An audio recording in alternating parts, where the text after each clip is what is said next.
My name is Vera Sterling. I am a forensic accountant. I make a living finding what does not belong where it sits. And yet, 3 nights into my husband's hospitalization, I was the one completely blind. Garrett Sterling lay in the hospital bed beside me, both legs wrapped in thick white casts, suspended by ropes and metal pulleys.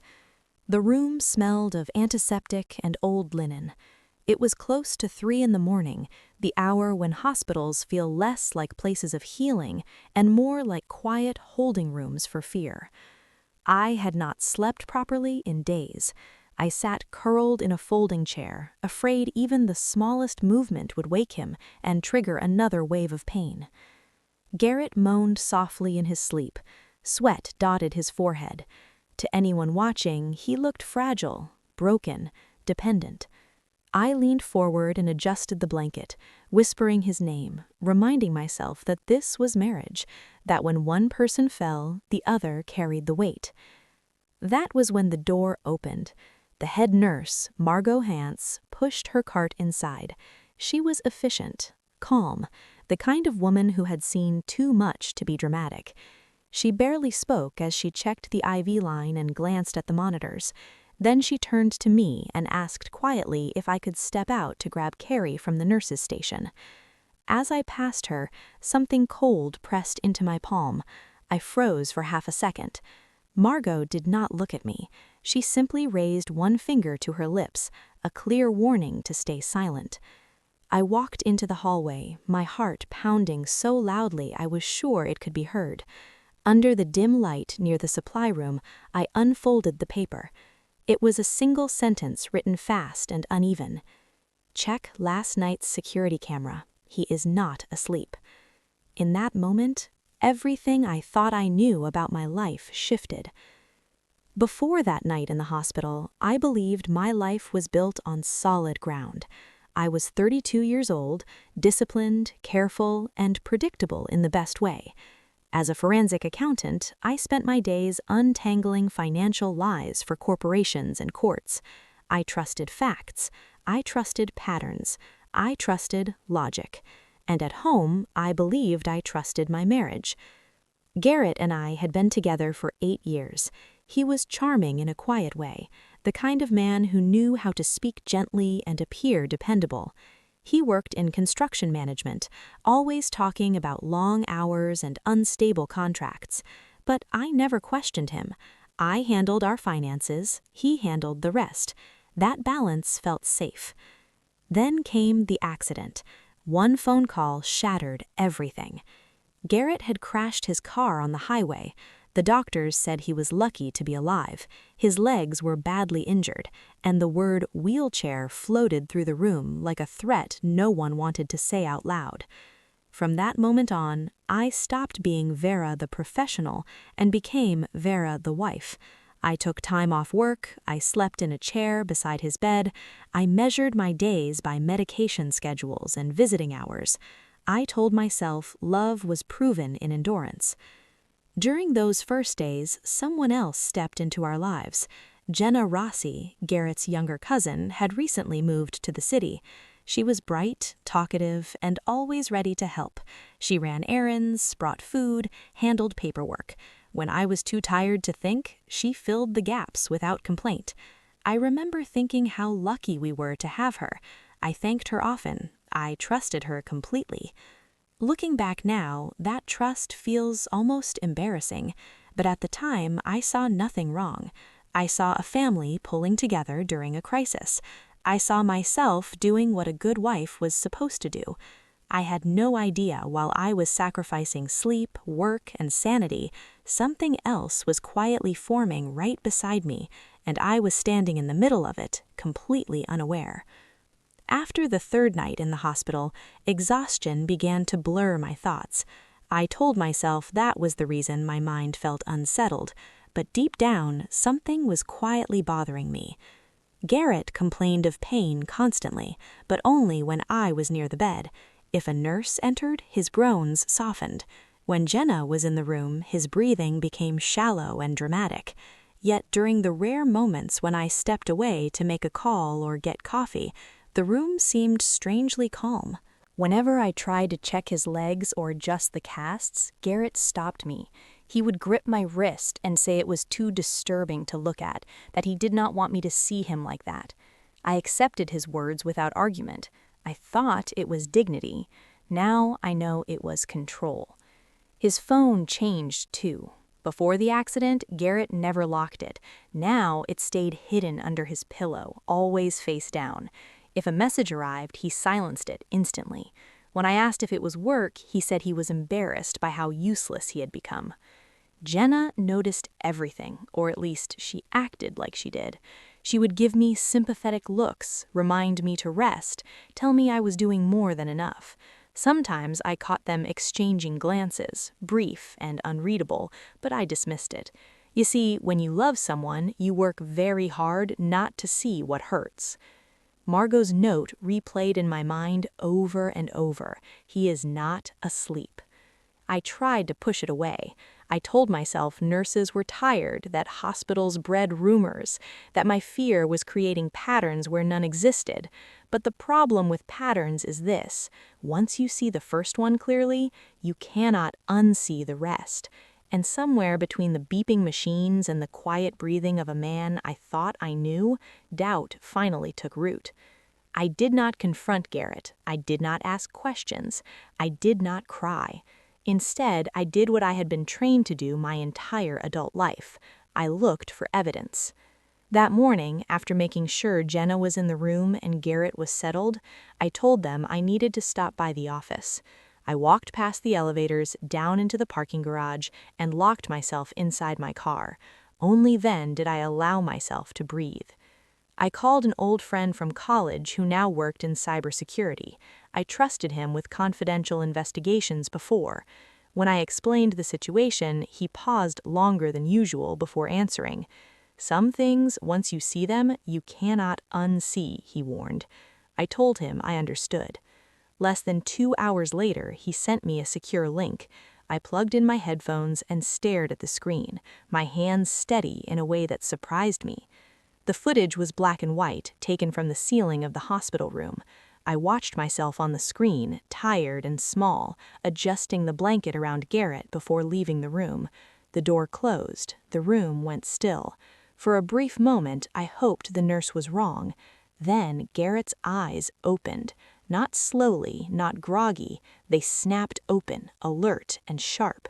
He lifted his head, scanned the room, and pushed himself up on his elbows with ease. The movement was smooth, confident.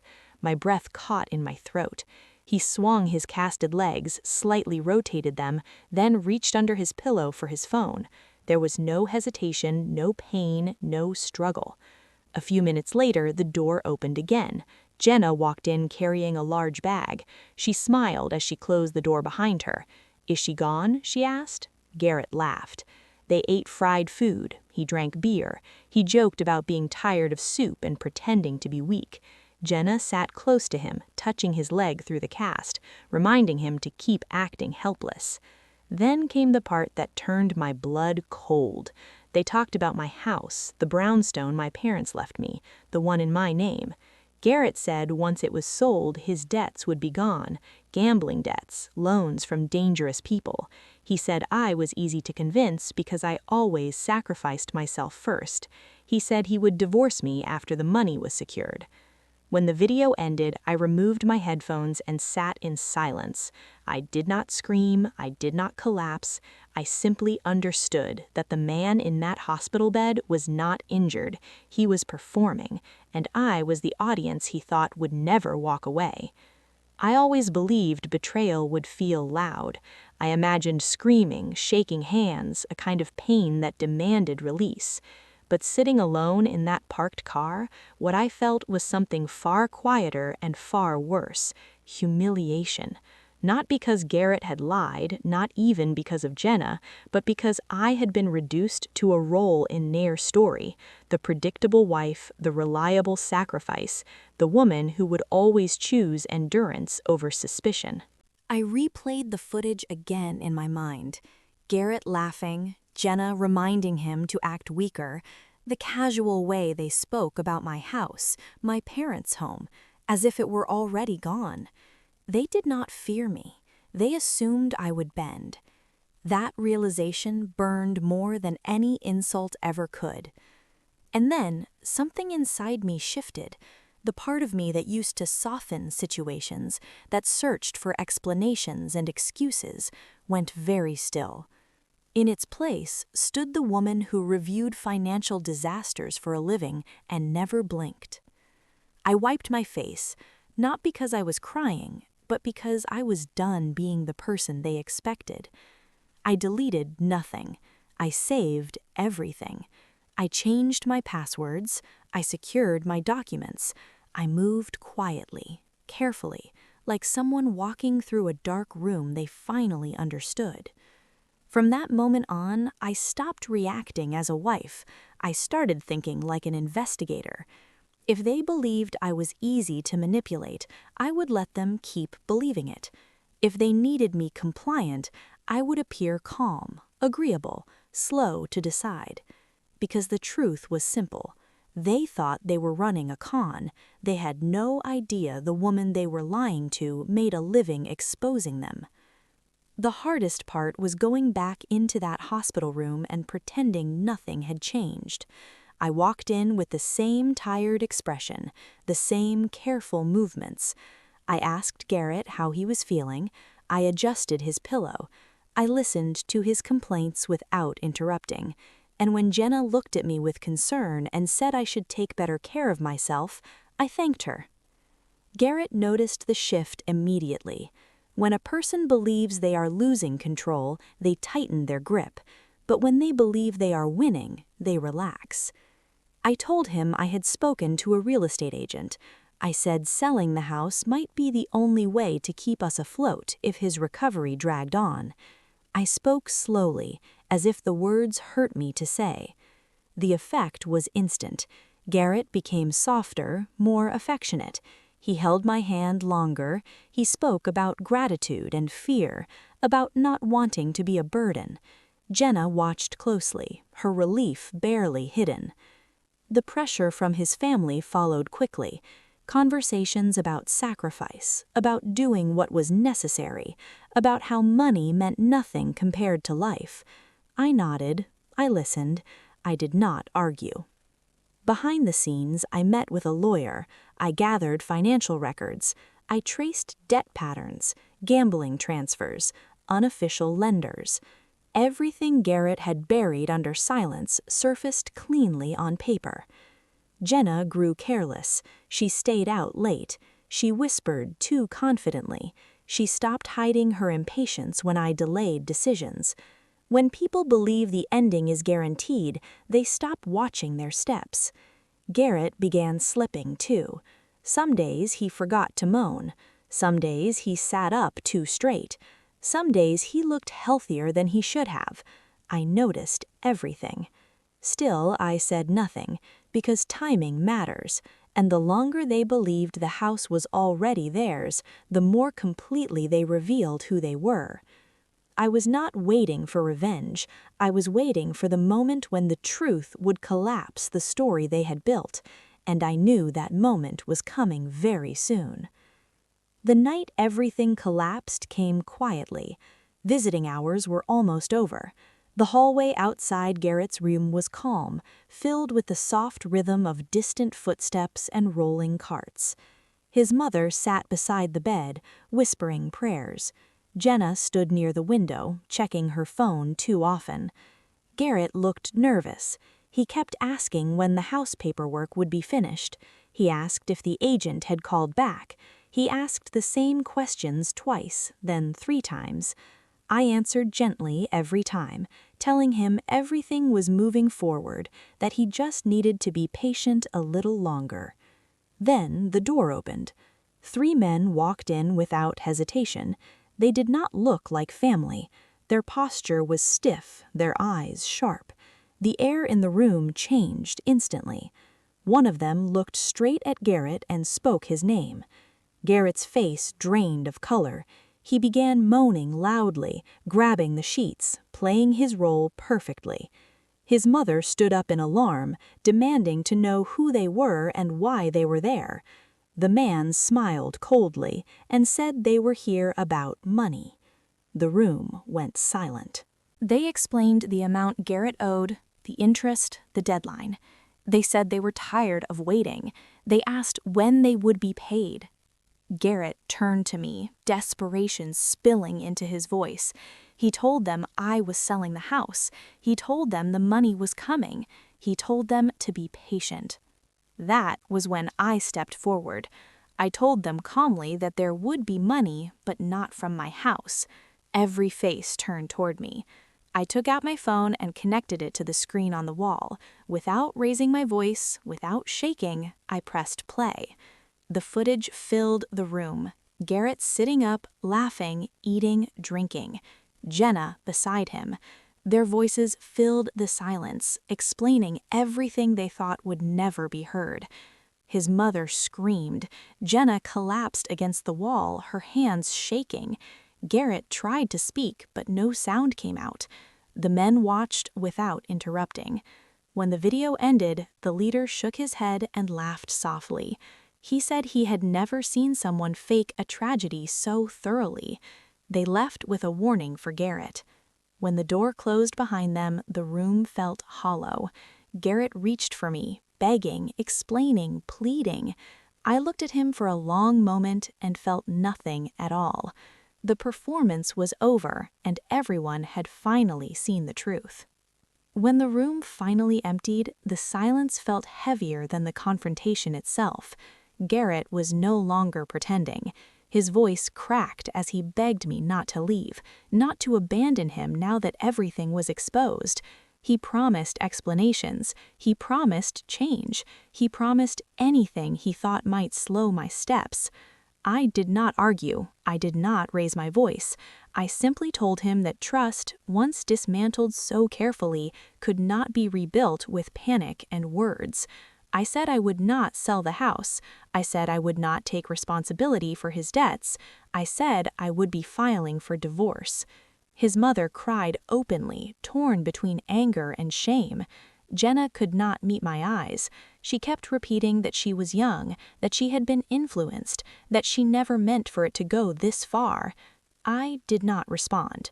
I gathered my bag slowly, the same way I had done every night for weeks, but this time my hands did not shake.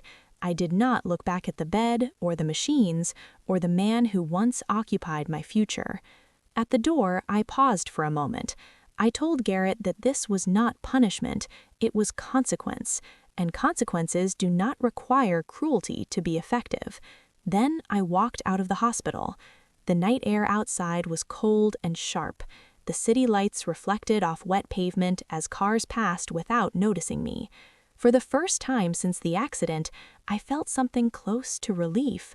I was no longer waiting in a chair beside someone else's deception.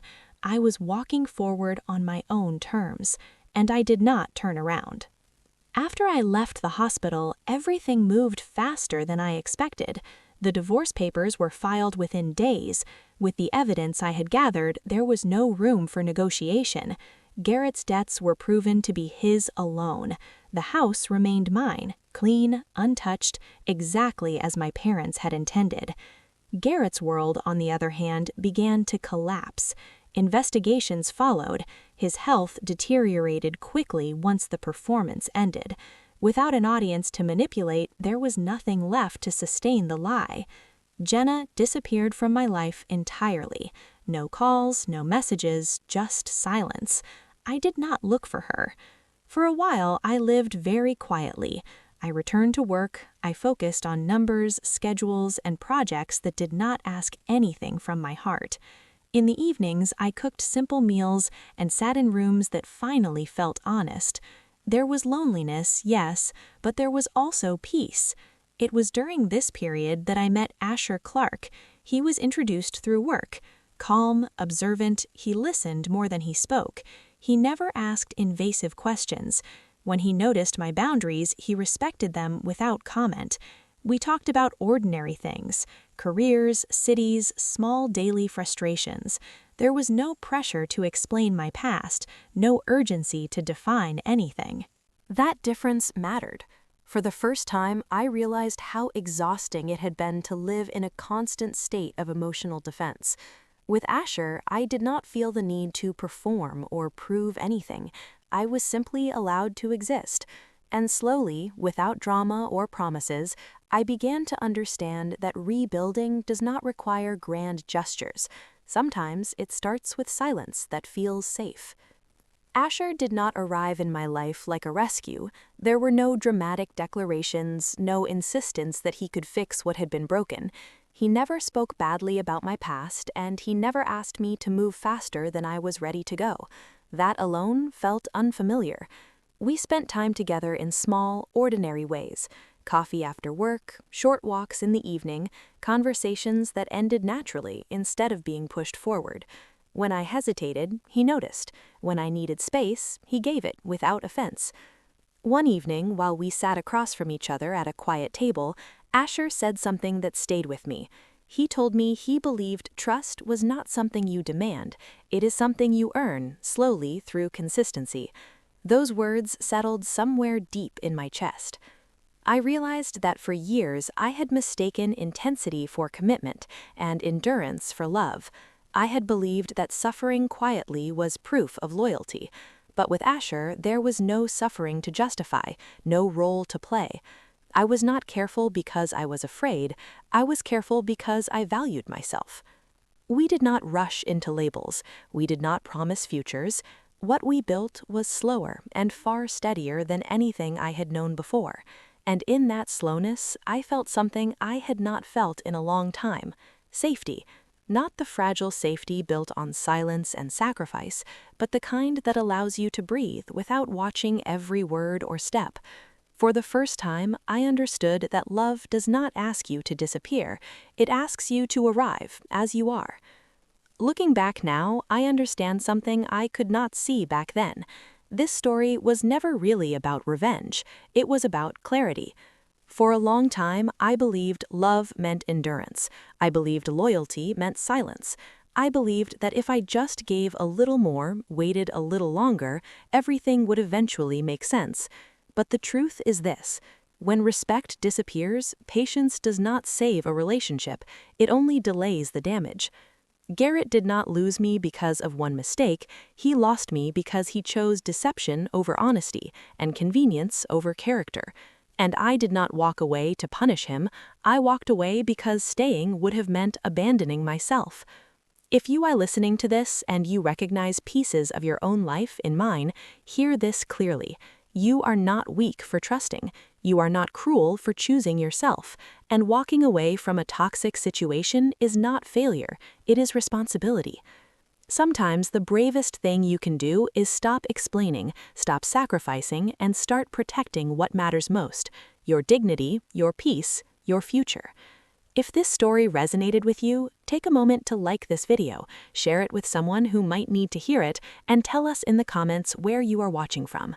This is the art of revenge. It's not about anger, but about truth, timing, and taking back what's rightfully yours.